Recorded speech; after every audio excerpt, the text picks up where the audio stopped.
Class is back. New camera, still no microphone, but let me just do the best I can to get to it. You don't need more confidence. You just need to recalibrate the confidence you have. So here's the biggest thing I've been noticing in the classroom, in my personal life, with friends, dating, all that stuff that I see, right, as I just live through life.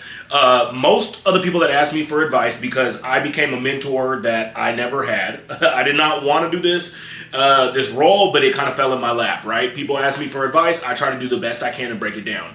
So a lot of the time, there's this big thing where some of the younger dudes will ask regarding confidence, whether it's public speaking, approaching people, whatever it is, right? So here's ultimately the best advice I have in a nutshell, and let me break this down, right? Your confidence is not something that you chase. Chasing anything, as we learn in manifestation, means that it's running from you, right? Your confidence is what happens when your self-image matches your reality.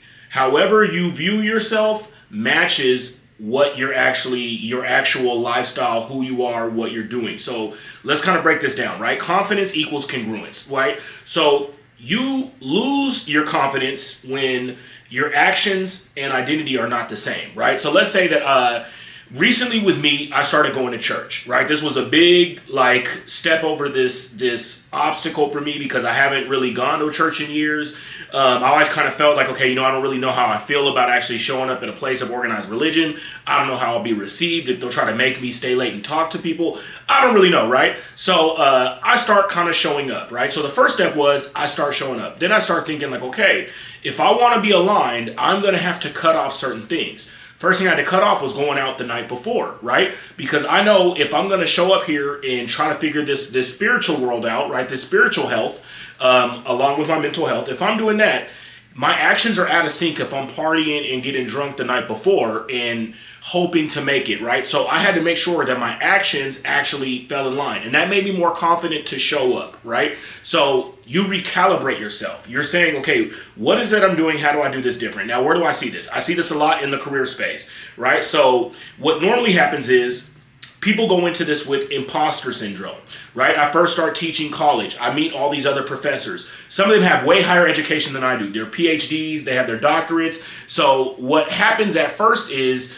you start to talk louder and do more. And what's happening is you're overdoing it because you're trying to prove, right? You're trying to prove like, hey, I belong here, I belong here, I belong here. Now, the biggest thing is I had to realize is it's not that I needed to prove I belong there. It's that I needed to choose my reference points, right? What evidence am I ignoring that proves I belong here? Okay, the first bit of evidence is I got hired. A dean hired me specifically for a job. Why would I overlook that and look at all these other things I've made up in my head, right? So that's the first thing, is my reference point, right? The next thing is my self-image. It starts to update. So I viewed myself as I have to prove myself. Then I started viewing myself as I'm becoming. Then I view myself as I already am. Right? So I had to go through all these different steps. I go through the step of like, I don't know, I have to prove myself. Am I supposed to be here?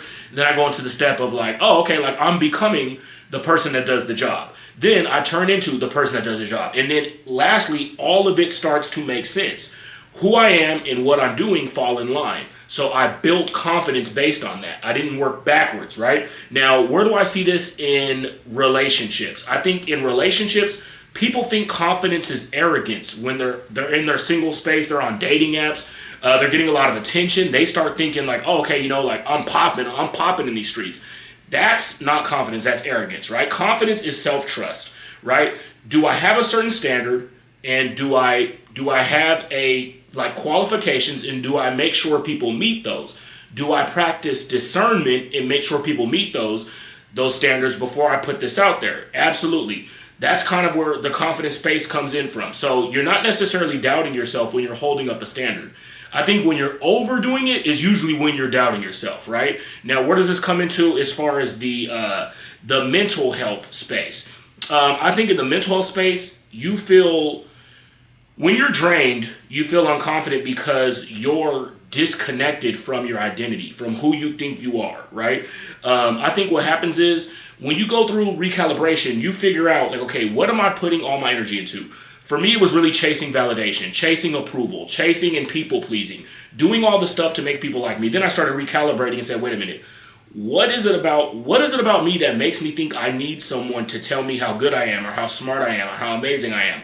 I give that gift to myself, right? So I start changing what I'm putting my energy into. I'm not chasing anyone's validation. I'm self-assuring. I'm basically giving that to myself. So a lot of people, they look at like, they do mirror work where in manifestation, they'll talk to the mirror, they'll give the mantras.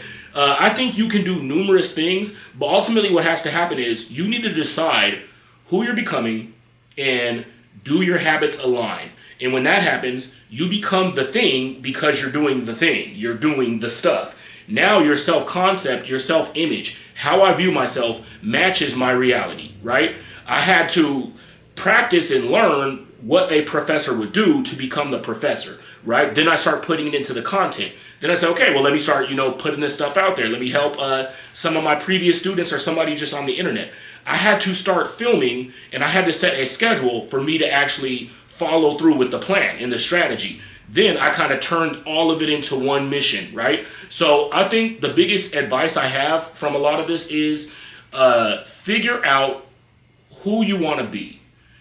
Do the things that person would do, and then your reality will match, and you'll have this crazy amount of confidence, and you won't need people to pat you on the back or any of that.